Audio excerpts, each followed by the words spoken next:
Manito Park is definitely one of the jewels of Spokane with a wide variety of beautiful gardens to see. Phyllis Stephens gives us a tour of one of those gardens in this morning's Great Gardens. Good morning from the Perennial Gardens here at Manito Park. I know a lot of you have walked through this gorgeous garden many times, but do you realize that this particular garden sits on nearly 3 acres of land?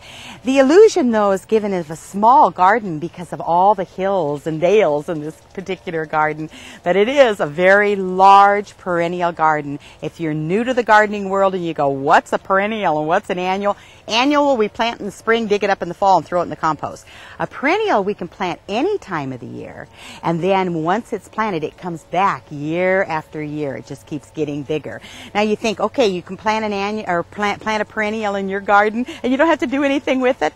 Maybe. So you let it get big, or you don't deadhead it. But in a public garden, they have to be on these plants at all times. They have to be clipped and groomed and fertilized and watered, and then they have to be lifted and divided. And new plants always have to come in. So we have to get rid of the excess plants that are in the garden. Lots of work goes into this beautiful, beautiful garden. And you may have also seen a lot of changes. There was one time when the beds were much smaller and you could kind of go around them, but now the beds are huge. There's even paths that take you through these beds.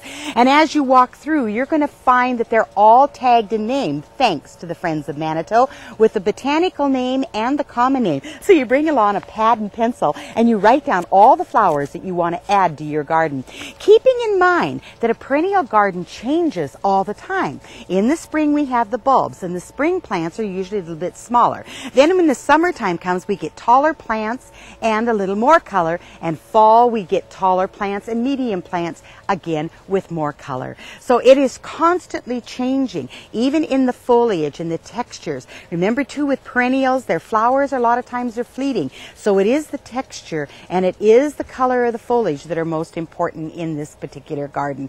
And please keep in mind that on September 6th is the Friends of Manito's annual plant sale, and you can pick up some of these beautiful plants that you see right here in the Ferris Perennial Garden. I'm Phyllis Stephens, and that's our Great Garden Tip.